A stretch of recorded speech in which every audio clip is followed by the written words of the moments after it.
My name is Naomi Wachira, and I was born and raised in Kenya, but I've been living in the United States for about 17 years now, and actually just became an American citizen, which is it's very, very cool. So I'm Kenyan American. I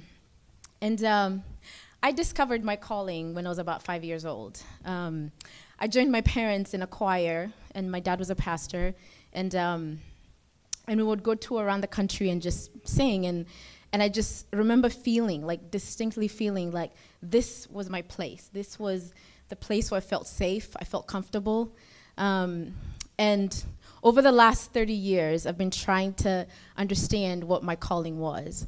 And in the words of Chinua Achebe, who once said that the role of the artist is not to write music that advocates for evil or for destruction or for oppression, but that it seeks to make the life of the community easier. And so that's been my purpose and my goal, is to write music that really does make our life easier. Because as we all know, it's hard being human. It's complicated. And I do not want to complicate it any more than it already is. And so I'll be sharing with you 2 songs.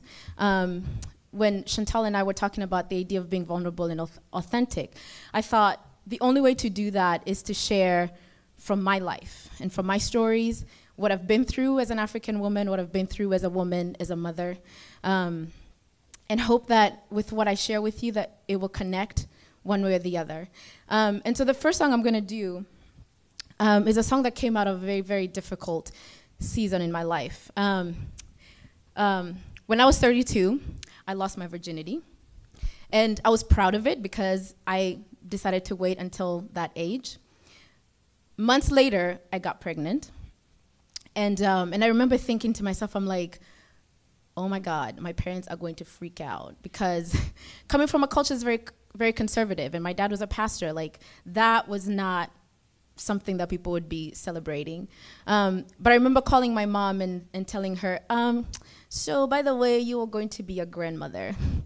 And she was like, oh, okay, well, that's that. And I was like, are you sure? Like, really? You're happy? And she was like, yeah. She's like, coincidentally, I've been praying and asking God that I wanted a grandchild. And I was like, I guess he does work in mysterious ways.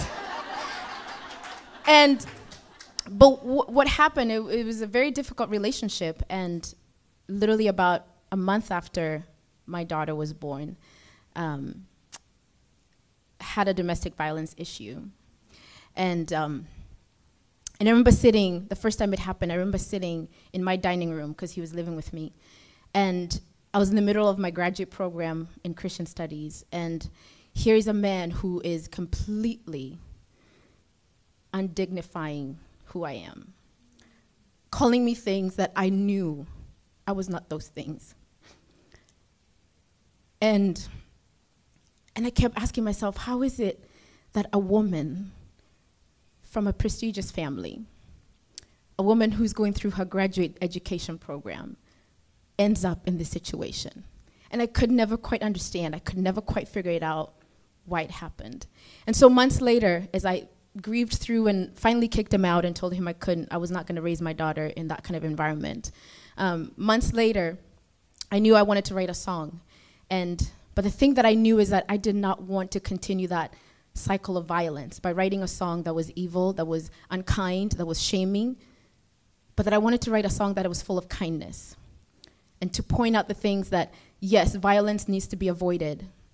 And how do you do it? And so I wrote this song. It's called Stand Up, and I hope you'll appreciate it.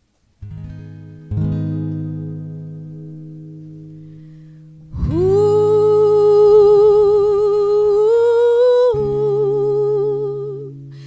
Ooh.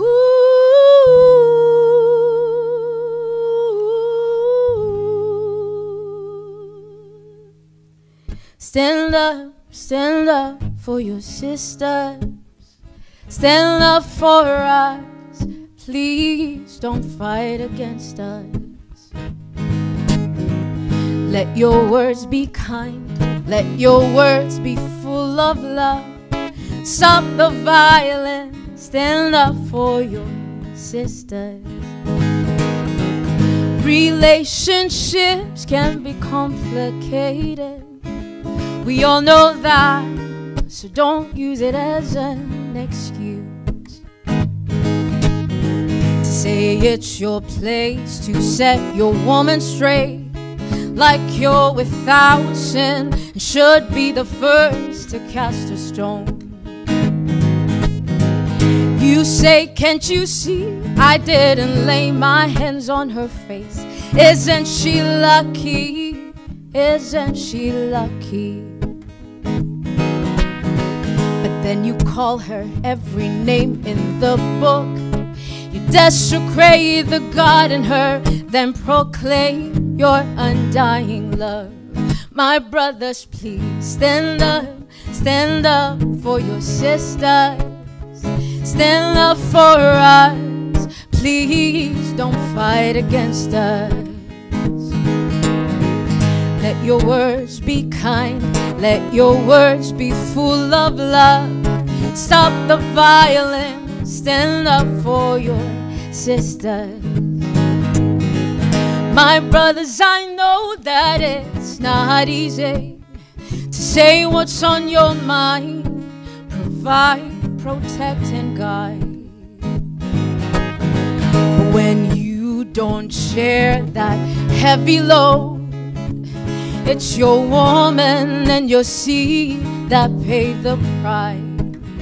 My brothers, please stand up for your sisters. Stand up for us, please don't fight against us. Yeah. Let your words be kind, let your words be full of love. Stop the violence, stand up for your sisters. If you find yourself in a state of mind, then you know that nothing good could come of it. Just walk away, brother, brother, please. Walk away, brother, please. Walk away, brother, please. Walk away, yeah, yeah, yeah. Oh, yeah, my brothers, please. Stand up for your sisters. Stand up for us, please don't fight against us. Let your words be kind, let your words be full of love. Stop the violence, stand up for your sisters. Let your words be kind, let your words be full of love. Stop the violence, stand up for your sisters.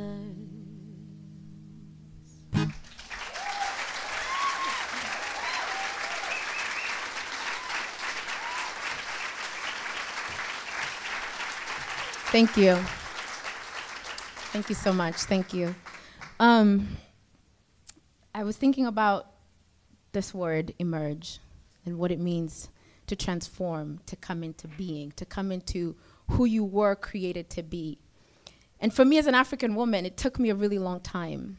Coming to America as a 19-year-old, completely naive girl, and assimilated into the culture, you know. I was a girl who was ashamed of my hips. If, you know, my friend Bibian will tell you, I've got the perfect African butt. I'm not lying, and I love it, absolutely love it. But when I first came here, it's like, you know, you're supposed to kind of be flat. And I'm just like, wait, what? What am I supposed to do with my butt? And so it took me a really long time to sort of accept who I am and really embrace that I am an African woman. And what makes me privileged is because of where I've come from, my family, my customs, my ancestors. And so this next song is really about that, sort of a coming into, this is who Naomi is, and absolutely in love with who I am, absolutely in love with who I am, and so thankful that this is who I am. So.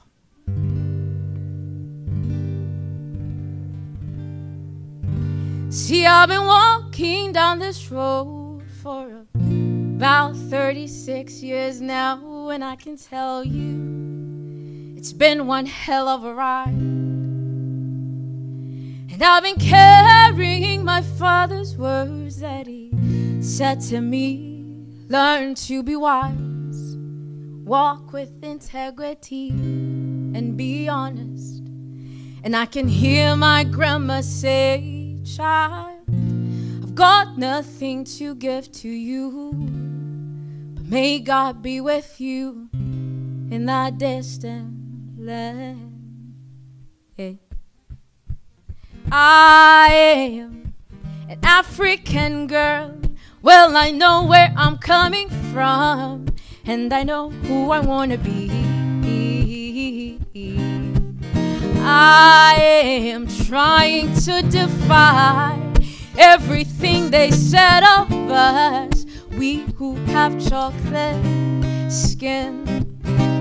In the back of my mind, all I can hear are the voices of those who are here, those who've already gone. And I can hear them whispering, what do we do when you go to their land? Please represent us well. And I can hear my grandma say, child, I've got nothing to give to you, but may God be with you in that distant land. 'Cause I am an African girl. Well, I know where I'm coming from, and I know who I want to be. I am trying to defy everything they said of us, we who have chocolate skin. So I will sing, I will sing, I will sing, oh, oh. Guy, waifurahemu idha wito odirikane todo wadhakame morowo odirikane odirikane deidaya maodo makwamode kama shonoririe odirikane. So I will sing, I will sing, I will sing, oh, oh. 'Cause I am an African girl. Well, I know where I'm coming from, and I know who I want to be. I am an African girl. Well, I know where I'm coming from, and I know who I want to be.